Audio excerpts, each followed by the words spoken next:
What's going on, Soul Tribe? I salute the divinity in you, and welcome to my channel, Alchemist. Justin here, and bringing another nugget to add to the Soul Tribe archive. And in today's video, I'm going to be talking about the moon in Aries in the 12th house. Now, when you talk about the nature of the moon is to nurture. The moon can be how we take care of this body. The moon can be the fluctuations of our emotions, the kind of undercurrents that are of you, the kind of deep intuitive sides of you. You know, this is the other luminary. So this is the moon sign is an important one to get to know how to work with yourself very personally and how you need to be taken care of and things. So, and yeah, the moon, you want to make sure you know where your moon that it is such an important one because you'll need the time of birth to really kind of have that pinned down. You know, the moon changes sign every couple of days, so that's why the moon is an important one, a real kind of sensitive point as well. But then we got Aries. Aries is the cardinal fire sign, the masculine in nature, the ruled by Mars. And so there's this active, very active energy that comes with Aries. Mars is about taking action, that thing that keeps us alive, that gets the blood pumping. And so when you deliver that to the primordial fire sign, because the cardinal energy is about the initiators, about starting things, new beginnings. The fire energy is that will of spirit, the closest, really kind of element to spirit in sense of that inner spark of things, the will to live. And then that masculine energy is that outward force. So when you think about Aries, Aries is about seizing the day. They are going to they're going out and getting it and fearlessly. And I wouldn't say fearlessly. They're going with this. There's a courage that comes with Aries. Any challenge is a welcome. Oh, okay, I can grow from this bed. So that's what we really love, that kind of active kind of life force of Aries. And then you get to the 12th house, which is really considered one of the toughest houses in traditional astrology for sure. And this is the house of, it could be the house of chronic illnesses, it could be house of sufferings, isolations, misfortune,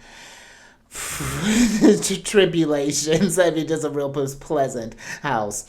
So when you're combining all of these energies together, one thing you'd have be a Taurus rising by whole sign. One thing to look at, you just want to see where Mars is at. What house is Mars in? What sign is Mars in? How is Mars operating in this? Especially with the moon being in, or especially with Mars being the ruler of, this would be one of the houses that it rules, this and your seventh house. And so yeah, you want to see what's going on there. What are how Mars is doing, how he's talking with the moon. What are some aspects and things that are going on there? Another thing that you're wanting to kind of pay attention to, see where the moon, the house the moon rules. This would be your third house. So maybe there were some sufferings, maybe some things around like the say that because it's the house of siblings. So maybe you grew up, maybe you had to, a lot of your energy was put towards taking care of a sibling, or maybe vice versa. Maybe a sibling was taking care of you. This can be with that house, that third house could be the house of communications. So one thing I would pay attention to is like, what is that inner dialogue that's looking like? Where did you initiate from? Because with that 12th house, when it's bringing about those sufferings, when you can maybe get in that depression, that fire energy doesn't like to just sit and stew. So maybe there's something where you might want to get out and try to, and this could be just some personal time. I find with the 12th house, it could use that time of alone time just for some introspective, to get out of their head and to get out of other people's perspective and really kind of get some perspective. So this, I would maybe invite someone, if you were to, maybe if you have a real kind of tough inner dialogue, getting out in nature, surrounding yourself in some beauty and some peaceful sounds. If you can't get out in nature as often, maybe even just inviting some things. Maybe you put on some headphones, have some nature sounds, and then you do a puzzle, or do like an art project, or maybe you're building something. But something where that Aries energy can be active. Like I don't think this would necessarily benefit just per se, just like, unless, the energy moves like that. I was thinking just sitting it quietly in meditation, that might make the energy a little bit kind of antsy, or just make someone feel a little antsy, or make it feel like a forced thing. So maybe go for a walk, maybe go for a jog, a run. Maybe you find your zen in some kickboxing. Maybe you find it being of service. That 12th house can deal with maybe places of like isolations and things, maybe like institutions. So maybe you do maybe you happen to work in a hospital, or maybe you do some work at wherever, so whatever that's potentially looking like. That might be something that in helping other people tend to because the 12th house was known as the house of bad spirit. And so maybe in helping others deal with their bad spirits, quote unquote, that helps bring some insights for the inner demons that maybe you wrestle with as well, with that moon being there. So that would be maybe just another thing that I would do.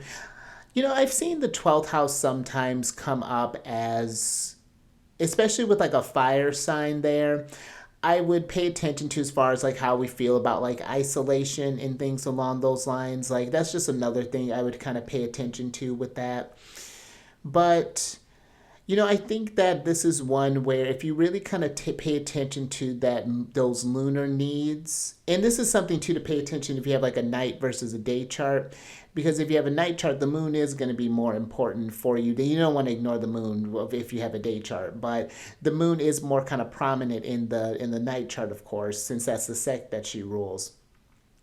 And so that's something you want to kind of pay attention to. But I feel like if you nurture that, because if you can work with the 12th house constructively, you can get a lot of wisdom for this, and you can pass down a lot of lessons and things that you've gone through and help others skip some steps, because everyone goes through, if they don't have 12th house placements, they go through 12th house themes at some point in life. That loss, that feeling of just anguish. So having those tools, especially with an Aries energy, I feel, who can help motivate that, to get someone where it's like, hey, yeah, I get it, but the life is still happening. This can be a very strong and empowered sign.